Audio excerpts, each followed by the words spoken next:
한국은행이 기준금리를 0.25%포인트 인상했습니다. 사상 첫 4회 연속 금리 인상입니다. 한은은 올해 소비자 물가 상승률 전망치도 5.2%까지 올렸습니다. 관련 내용들 유예미 한양대 경제금융대학 교수와 이야기 나눠보겠습니다. 교수님 어서 오십시오. 어서 오세요. 네, 한국은행 4월, 5월, 7월에 이어서 이번 8월에도 기준금리를 올렸습니다. 4회 연속 올린 게 처음이지 않습니까? 지난번엔 0.5%포인트 올린 것 역시도 처음이었는데 이번에 이렇게 4회 연속 올릴 수밖에 없었던 요인 어떤 부분이 가장 컸다고 보세요? 예, 무엇보다 지금 물가 상황이 굉장히 심각하다는 그런 의미겠죠. 5월, 4월, 5월 그리고 7월에 이어서 이제 8월까지 4회 연속 지금 기준금리를 인상하고 있는데요. 네. 우리가 그 소비자 물가 상승률이라든지 아니면 생산자 물가지수 상승률을 보면 물가 상황이 얼마나 심각한지 알 수 있습니다. 소비자 물가 상승률은 지금 7월에 6.3% 그리고 그 6월 달에 6.0%였죠. 그래서 2개월 연속 6%대로 그야말로 외환위기 이후 가장 높은 수준을 그렇죠. 나타내고 있고요. 생산자 물가지수도 오늘 발표가 됐는데 지금 1월부터 전월 대비로 7개월 연속해서 상승을 하고 있거든요. 그래서 물론 상승폭은 조금씩 둔화되는 모습을 보이고 있긴 하지만 아직 물가 정점은 멀었다는 그런 신호로 받아들일 수가 있고요. 그리고 여름에 지금 폭우랑 이런 여러 가지 이제 기상 이변으로 인해서 또 추석 물가도 지금 비상이 걸려 있고 또 환율도 최근 급격하게 오르면서 그렇죠. 수입 물가도 많이 오를 것으로 생각이 되기 때문에 물가 안정을 위해서 금리를 계속해서 인상을 할 수밖에 없다는 그런 상황입니다. 네, 인상을 할 수밖에 없었던 배경은 말씀해 주셨는데 어느 정도 올릴 것이냐, 0.25%포인트냐, 0.5%포인트냐 말이 많았었는데 0.25%포인트로 결정이 됐습니다. 그 정도로 예상을 원래 하셨습니까? 예, 저도 그렇게 예상을 했고 시장에서도 0.25%포인트로 예상을 했다고 저는 이제 보고 있는데요. 그 이유는 이제 7월 달에 기준금리를 인상하면서 이제 이창용 총재께서 그 포워드 가이던스를 주셨죠. 네. 그래서 물가 전망이 한국은행이 이제 전망하는 것과 크게 물가 이제 양상이 크게 다르지 않으면 이제 25%포인트를 인상하겠다라고 얘기를 하셨고요. 그 이후에도 공개적으로 그런 발언을 여러 차례 하셨는데 지금 뭐 환율의 상승이라든지 아니면은 그런 기상 이변으로 인한 그런 물가 상승 상황이 있긴 하지만 그런 부분이 이제 추세적인 물가 흐름 자체를 이제 뒤집을 정도로 그렇게 심각한 상황이라고는 보지 않는 것 같고요. 그리고 가계부채 문제도 이제 심각하기 때문에 금융 안정을 목표로 하고 있는 한국은행으로서는 25%포인트를 인상할 수밖에 없었다라고 생각하고 있습니다. 예, 국내 상황도 그렇지만 미국의 기준금리를 계속 올리다 보니 그 한미 금리 역전을 방지하기 위한 차원에서 우리나라도 금리에 대한 고민을 할 수밖에 없잖아요. 예. 근데 미국이 계속해서 금리를 올리고 있고 그것도 단순히 빅스텝이 아니라 자이언트 스텝을 계속 연달아 단행하고 있고 이번에 또 금리를 또 올리는데 이번에도 역시나 0.5%포인트에서 더 또 올릴 수 있다. 0.75%까지 올릴 수 있다. 이런 이야기가 나오고 있다 보니 과연 연준의 기조에 따라서 우리나라도 또 그러면 계속해서 같이 올리게 될 것인가? 이 부분 어떻게 보십니까?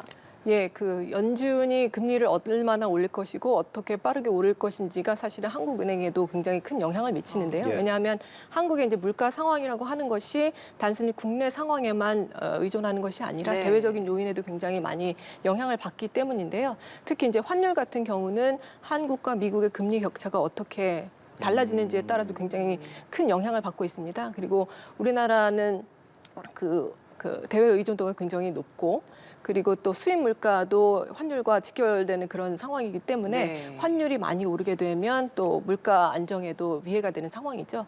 그래서 이 한미 금리 격차를 아주 많이 벌어지지 않도록 하기 위해서도 또 금리 인상이 계속 필요한 상황입니다. 그러면은 내달 미국이 빅스텝이나 자이언트 스텝에 나선다면 우리도 금리를 또 올릴 가능성은 충분히 있다고 보시는 거네요? 예, 그렇습니다. 한국은행은 지금 10월하고 11월에 이제 금리를 또 한번 결정할 일이 남아 있는데요.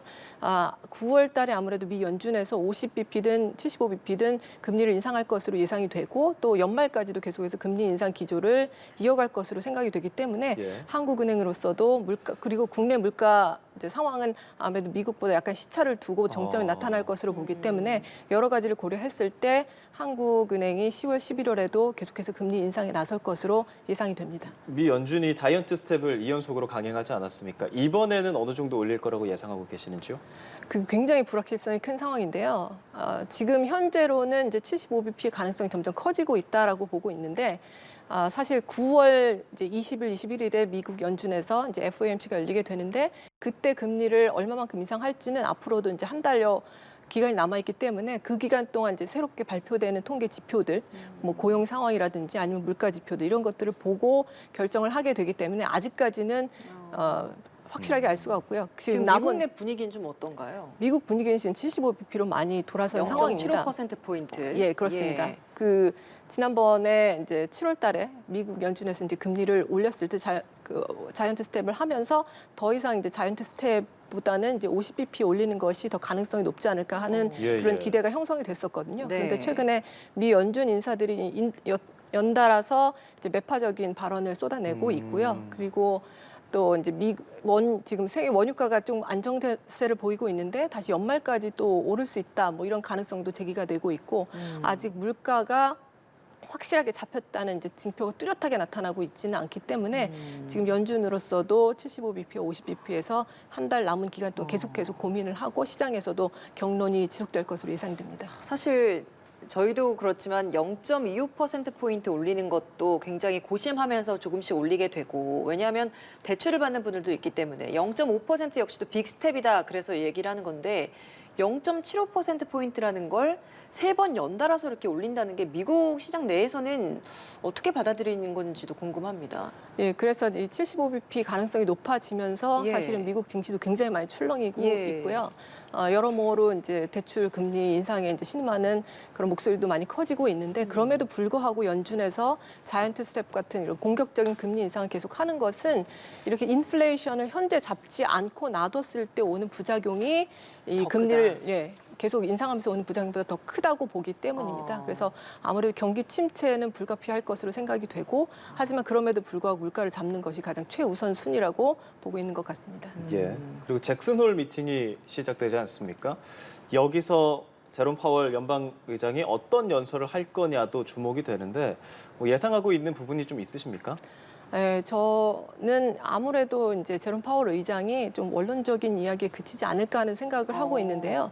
7월 달에 금리를 이제 인상하고 나서 사실은 미국에서 포워드 가이던스를 포기하지 않았습니까? 그래서 다음번에 얼만큼 금리를 올릴지 뭐 이런 것에 대해서 구체적인 가이던스를 주지 않았거든요. 그 이유는 불확실성이 굉장히 크기 때문에 앞으로 네. 나오는 통계 지표들을 보면서 결정을 할 거라는 그런 의미고요.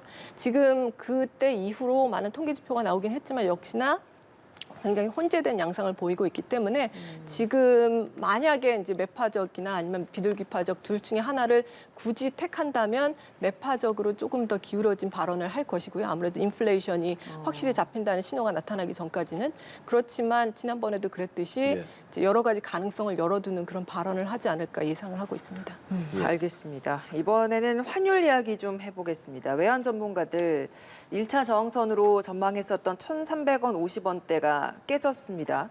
어제 소폭 좀 하락하면서 1,342원에 마감했는데 오늘 또 다시 보니까 1,335.4달러를 기록하고 있습니다. 4원을 기록하고 있습니다. 환율 급등세 심상치 않은데 정부가 이걸 구두 개입을 하고 있는 상황입니다. 구두 개입만으로 과연 이 고공행진을 좀 막을 수 있을지 환율 고공행진 상황 어떻게 바라보고 계십니까? 예, 지금 구두 개입으로는 사실 실효성이 크지 않다고 보고 있는데요. 그 이유는 이제 환율이 지금 왜 상승하고 있는지를 봐야 되는데요. 그 상승하고 있는 이유는 크게 이제 두 가지를 볼 수가 있는데 한 가지는 지금 대외적인 상황이 이제 좋지가 않은데요. 이를테면 유로 지역이라든지 예.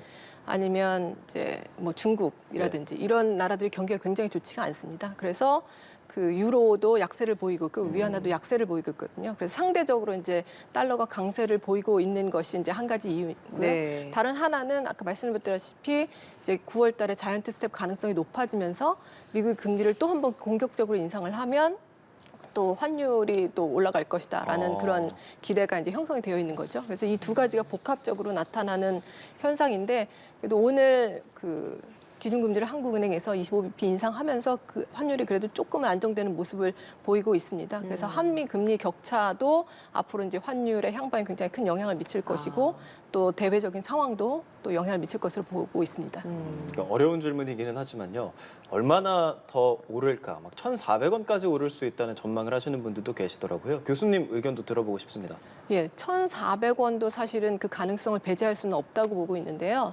이게 지금 세계 경제 상황이 급변하고 있거든요. 그래서 경제 침체 가능성이 뭐 낮다고 했다가 또 높다고 하고 또 한 나라가 조금 회복되는 것 같으면 다른 나라가 또 침체 국면에 네. 들고 그래서 굉장히 예상하기가 어렵긴 하지만 지금 한국과 이제 미국의 관계, 그 금리 역전이라든지 이제 금리 격차 그리고 이제 유럽이나 중국의 경기 상황을 봤을 때 달러 강세가 그래도 조금은 더 지속되지 않을까, 적어도 올해까지는 지속되지 않을까 보고 있고요. 그래서 1,300원대 후반 정도는 생각하고 있는데 1,400원까지 갈지는 좀 지켜봐야 할 것 같습니다. 근데 이렇게 환율이 오르면 외국인 자본이 많이 빠질 거라는 전망을 많이 하는데 지금 상황을 보면 또 그렇지 않단 말이에요. 이건 왜 그런 거라고 해석을 해야 되는 거죠? 예, 그래서 재미있게도 지금 7월 하고 8월 지금 현재까지 외국인 이제 주식 매수 금액이 총 4조 이상 이제 들어왔거든요. 네. 그래서 그 이유를 이제 의아해하시는 분들이 많은데요. 그 이유는 제가 보기에 크게 두 가지로 볼 수가 있는데 첫 번째는 지금 이제 환율이 올라가고 원화가 약세를 보이는 것이 비단 한국만의 문제는 아니거든요. 그러니까 한국의 펀더멘탈이 문제가 있어서 원화가 약세를 보이는 것은 아니고 뭐 유럽 지역이라든지 아니면 이제 엔화라든지 또 위안화라든지 모든 다른 통화 대비 이제 달러가 강세를 보이고 있고 따라서 상대적으로는 오히려 원화 가치가 다른 통화 대비 그렇게 많이 약세를 보이는 것은 아니거든요. 그래서 한국의 펀더멘탈이 그렇게 나쁘진 않다는 것이 한 가지고요. 다른 하나는 뭐 한국 경제에 대해서 펀더멘탈과 연관이 되는 건데 네네.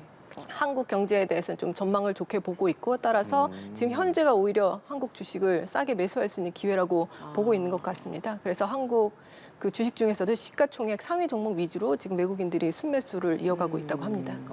이렇게 환율이 오르고 변동성이 많은 상황에서 외환 보유고는 크게 걱정할 필요가 없는지 궁금하거든요.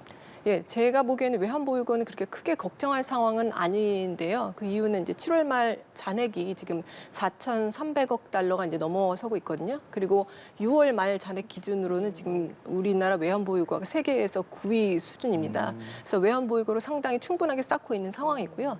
단기 외채하고 비교해서도 단기 외채가 총 외환 보유고의 약 42% 정도인데 이게 지난 10년 평균보다는 살짝 높은 수준이긴 한데 지금 많이들 우려하시는 외환위기, 이 1998년도 그 외환위기 때를 비교해 보면 그때는 단기 외채가 전체 외환 보유고 대비 80%에 육박하는 수준이었거든요. 그래서 그런 것과 비교해 보면 상당히 양호한 수준이고요.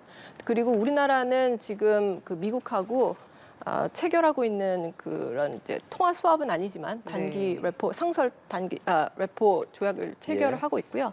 그래서 이걸로 이제 600억 달러 정도 미국 국채를 맡기고 이제 외화 그 달러를 빌려 쓸 수 있고 또 캐나다하고는 상설 통화 수합을 체결하고 있고요.